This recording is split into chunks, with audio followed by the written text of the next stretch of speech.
Hi, good afternoon. I thank the organizers for the opportunity. I'd like to share my slides.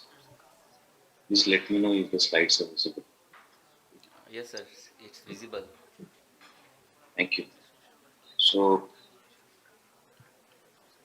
I think the talk has been more about what we are using for ALK inhibition, and more and more we are going to the target therapies. What we have been facing with GFR and ALK has been the brain metastasis, and whenever we encounter with that, it is very difficult to go forward in most of the cases. Some of them have isolated ones which can be tackled with stereotactic and other ways. But yes, once they develop, it is difficult. And also, all positive patients, almost 30% of them have de novo brain mets. So tackling the brain metastasis has been something very, very critical part of the ALK inhibition treatment. If you see the background, which has already been mentioned by most of the speakers, around 4% of the population is ALK positive, is a non-smoker adenocarcinoma. Crizotinib was the first ALK inhibitor approved and considered the standard frontline treatment. Crizotinib, which has demonstrated around 10.9 months of EFS, but eventually most of the patients who are on crizotinib, they end up having CNS metastasis or have secondary ALK mutations or amplifications. ALK inhibitor alectinib demonstrated an activity in intracranial tumors against ALK-resistant mutations in clinical investigations. We will be discussing the JALX study, which is a phase 3 study of alectinib versus crizotinib in ALK inhibitor naive patients, ALK-positive naive patients of non-small cell lung carcinoma adenocarcinoma. So this was basically a Japanese study, which was phase 3.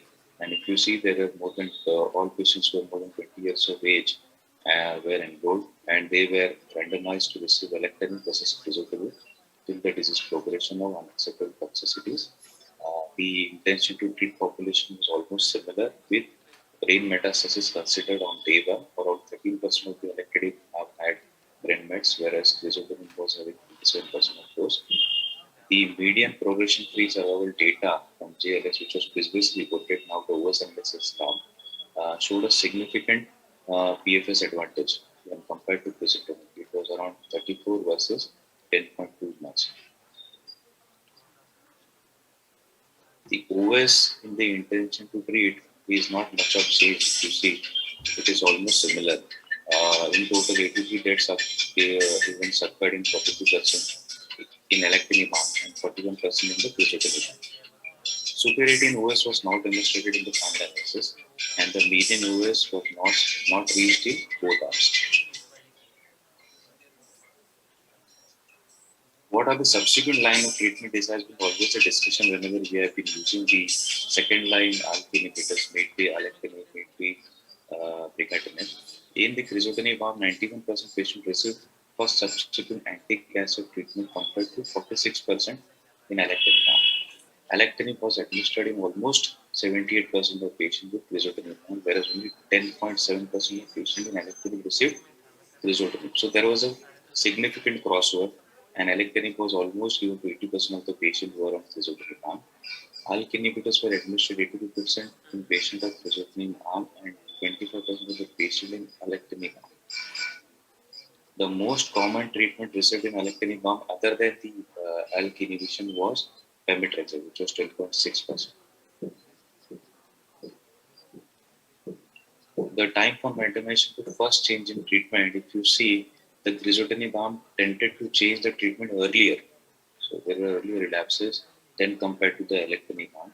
Whereas if you see the OS after the first change of treatment is quite long in the crizotinib arm. Uh, this can be because of the changeover. The alectinib was offered to almost 80% of the patient there.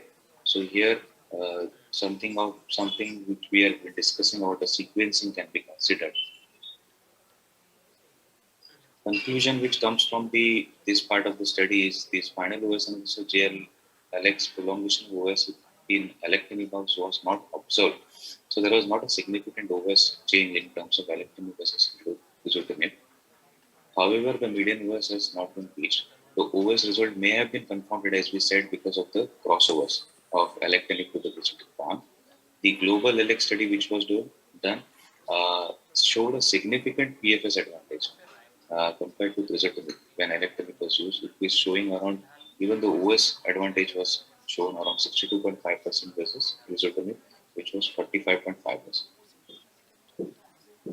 My take home here, alectinib significantly delayed the time to CNS progression versus crizotinib, with 84% reduction in risk of having CNS progression at the first event for those patients treated with alectinib compared to crizotinib. With availability of the third generation TKI, alectinib seems to be a good first line option, especially when we are considering CNS disease and we are worried about CNS progression. Thank you. Thank you so much, sir. For next talk, I would like to invite Dr. Bhavesh Poladia, sir, who is a consultant medical oncologist at Thangam Cancer Center, Namakkal, Tamil Nadu.